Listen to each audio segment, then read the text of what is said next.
Hi, my name is Jenks. I'm from China. I've been in Australia for 7 years. I started with a student visa. Now I'm on a working visa. I'll tell you a little bit about my life in Australia. So it was my dad's idea for me to come to Australia to receive a better education. Um, I'm from China, as I said. Chinese education is very competitive, so I came here to avoid the competition and get a world-class education. So I started with a language school student because I didn't do a English test back then. If you're under 18, you can get a student visa without an IELTS result. But instead you need to do a language course. I did about 3 months training in the language course. I passed the exam and got into the VCE course. That's Victoria Certificate of Education. So that's like a high school in Victoria, state of Victoria in Australia.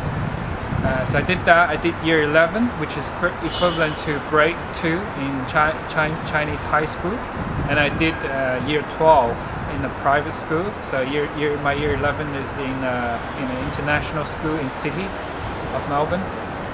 But my year 12, my third grade of high school is done in a local private high school. So after that, I did the test, the VCE test.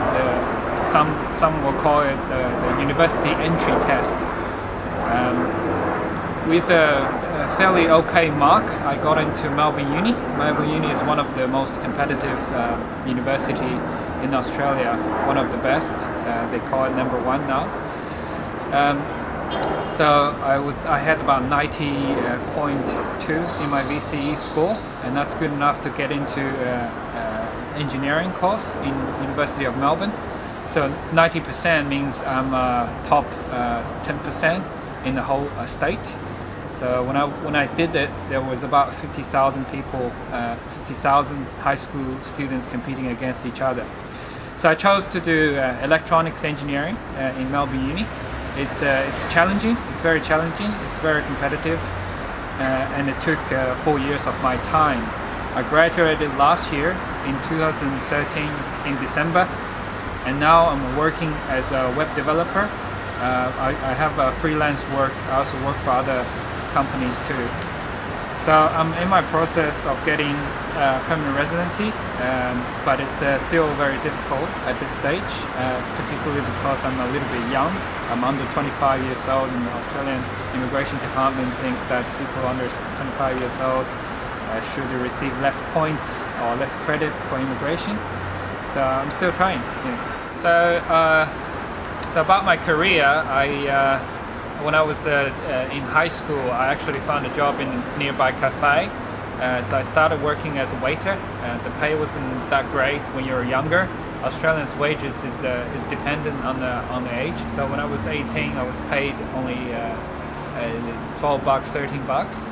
It was actually below the lowest standard, but that was okay. It was cash in hand work.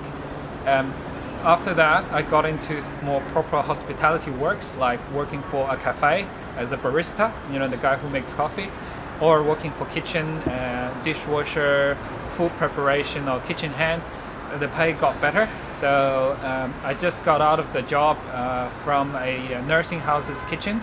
So they pay me about $22 for usual hours, $25 in the evening, and $27 on the weekends. So the pay is pretty good here, even if you're just normally skilled people.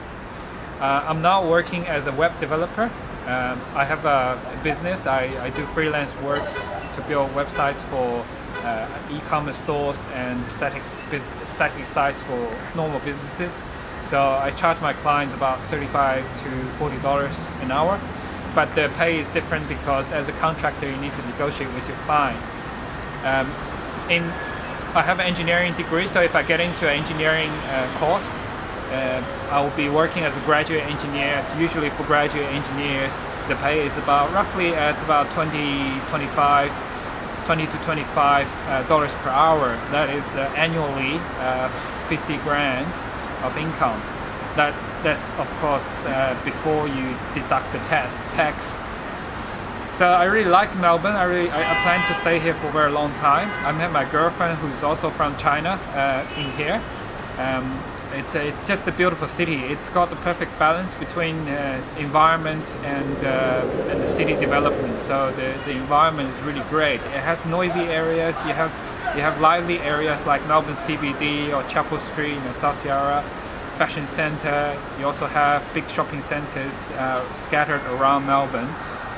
But also on normal streets, it's also quiet. There's not much people. There's not many people around you, so the living space is very comfortable. It's next to the sea, so there are a lot to see. On the weekends, I usually travel with my girlfriend when she's in a good mood, of course. I travel with her to nearby places like a snow mountain, Mount Buller. We go there every year, and it was just beautiful. You can ski, you can do snow sports there. Very beautiful. We also travel to nearby gardens and parks. There's just so many of them out there. It keeps us busy on the weekend. Yeah.